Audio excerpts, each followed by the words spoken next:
aw munna aw ka danaya ta ka da Espoir Media kan ka ka kunnafoni sanumanw ta yɔrɔ ye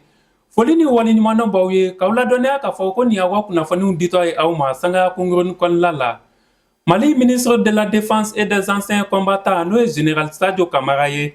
ale kɔni ye senabila taama kɛ sa ni ka taa Kidalikaw fɛ yen nɔ ka bɛn jumadon yɛrɛ ma mɛ kalo tile 23 san 2025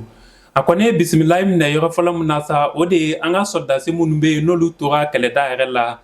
ka bɛn mɛkalo tile 17 fo ka taa se mɛkalo tile 21 ma san 2014 wagatiw la.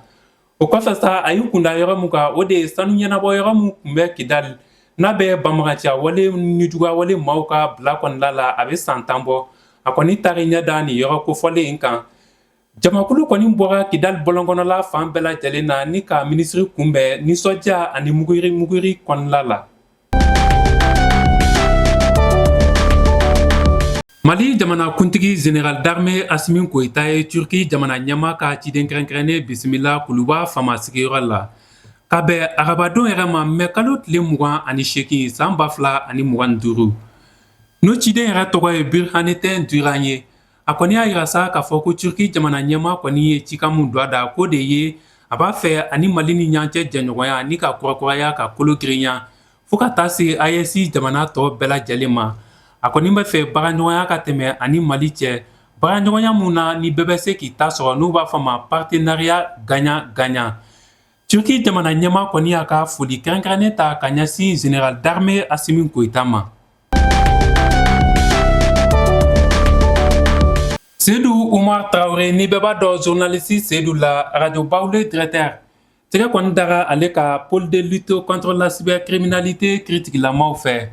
ka bɛn tɛnɛdon yɛrɛ ma mɛ kalo tile 26 san 2025 sabu ko kuma pɔkutolen dɔ kɔni bɔra da bɔlɔlɔ sanfɛ ka ɲɛsin Laginɛ jamana kuntigi ma n'o ye Général Mamadi Doumbouya ye fo ka taa se Laginɛ finitigila ka ɲɛma dɔw ma. Seydou Traoré ale kɔni ka kiritigɛw kɔni koɲɛw bɛɛ lajɛlen bilalen don ka jouer kalo tile 10 ma kɔnɔ san 2025. O la sa an bɛ taa jamana kɔkanko kibaruyaw la. CEDEAO sigili san 50 ɲɛnajɛw kɔni kɛra Nizeriyakaw fɛ yen nɔ ka bɛn mɛ kalo tile 28 ma san 2025. O hukumu kɔnɔna la sa nin bɛ ka kɛ wagati min na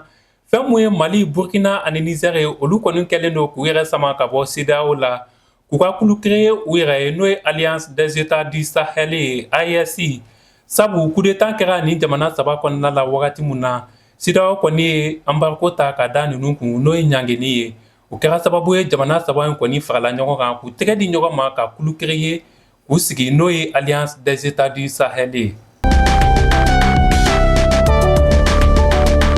Kunnafoni kuncɛla sa minisiri min bɛ yen nɔ n'a ɲɛsinnen don diinɛko ani laadalako ma Mali kɔnɔna la nɔ ale kɔni ye sɛbɛn kɛ sa ka jira k'a fɔ ko seliba ni arabuw k'a ma Laïd el Kebir tubabukan na fête de Tabaski ko kɔni bɛna kɛ an fɛ Mali kɔnɔ yan nɔ ka bɛn jumadon yɛrɛ ma juin kalo tile 6 san 2025 Mali fantan 4 bɛɛ lajɛlen seliba kɔni bɛna ɲɛnamaya Mali fantan 4 bɛɛ lajɛlen kɔnɔna la. An bɛ dugawu de kɛ sa ala ka seli musaka ko ala k'olu nɔgɔya